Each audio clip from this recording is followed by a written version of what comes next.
Christmas പരീക്ഷ ചോദ്യപേപ്പർ ചോർന്ന സംഭവത്തിൽ ക്രൈംബ്രാഞ്ച്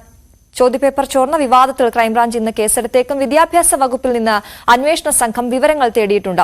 ഇവ പരിശോധിച്ച ശേഷമാകും തുടർ നടപടികളിലേക്ക് നീങ്ങുക. MS അനീഷ് കുമാറാണ് വിവരങ്ങളുമായി ചേരുന്നത്. Aneesh, good morning. ഈ ചോദ്യപേപ്പർ വിവാദത്തിൽ ഏത് രീതിയിൽ അന്വേഷണം നടക്കും, ആർക്കൊക്കെതിരെ നടപടി ഉണ്ടാകും എന്നൊക്കെ ഉറ്റുനോക്കുകയാണ്. എന്തൊക്കെയാണ് വിശദാംശങ്ങൾ?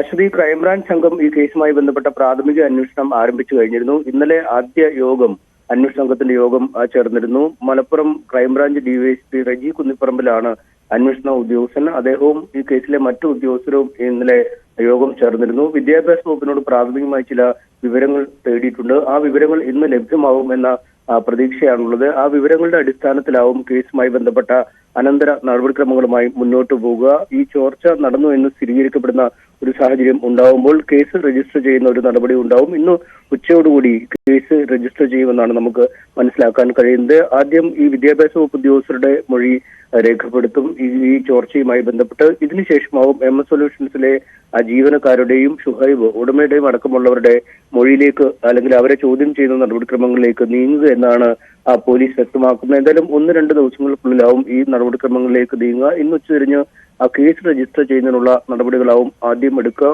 എന്തായാലും ഒരു വശത്ത് ഈ അന്വേഷണം പുരോഗമിക്കുമ്പോൾ MS സൊല്യൂഷൻസ് 2 ദിവസത്തെ ഇടവേളയ്ക്ക് ശേഷം ഇന്ന് നടക്കാനിരിക്കുന്ന പരീക്ഷയുടെ ചോദ്യപേപ്പർ അവലോകനവുമായി എത്തിയിരുന്നു. വളരെ ഭീഷണികൾക്ക് നടുവിലാണ് ജീവിക്കുന്നത്. ഈ ഒരുപാട് തരത്തിലുള്ള ഭീഷണികൾ താൻ നേരിടുന്നു. താൻ വളരെ ചെറിയ ആളായതുകൊണ്ട് തനിക്കെതിരെ വലിയ അക്രമങ്ങൾ മാധ്യമങ്ങളുടെ ഭാഗത്തുനിന്ന് ഉണ്ടാവുന്നു എന്നടക്കമുള്ള കാര്യങ്ങളൊക്കെ വിശദീകരിച്ചായിരുന്നു ഇന്നലെ ഷുഹൈബ് വന്നത്. ഒപ്പം ഈ കിട്ടുന്ന കുപ്രശസ്തി ആണെങ്കിൽ പോലും അതിനെ മുതലെടുക്കാൻ തന്നെയുള്ള ഒരു തീരുമാനവും അയാളുടെ ഭാഗത്തുനിന്നുണ്ട്.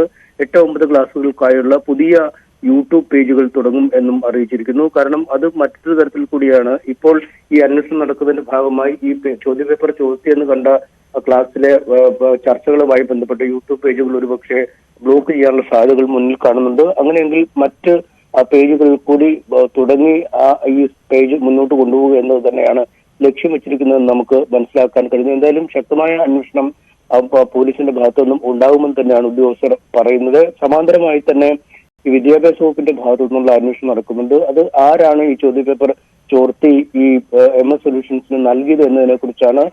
ദീർഘനാളുകളായി തന്നെ സർക്കാർ സർവീസിൽ ജോലി ചെയ്യുന്ന നിരവധി അധ്യാപകർ ഇത്തരം സ്വകാര്യ കോച്ചിങ് സെന്ററുകളോടൊപ്പം അല്ലെങ്കിൽ ട്യൂഷൻ സെന്ററുകളോടൊപ്പം സഹകരിക്കുന്നു എന്ന വിവരവും വിദ്യാഭ്യാസ വകുപ്പിന് ലഭിച്ചിട്ടുണ്ട്. എന്തായാലും ഇത്തരത്തിലുള്ള ഒരു വിശദമായ പരിശോധനയും വകുപ്പിന്റെ ഭാഗത്തു നിന്നും ഉണ്ടാവുമെന്നാണ് അറിയാൻ കഴിയുന്നത്. അശ്വതി, അതാണ്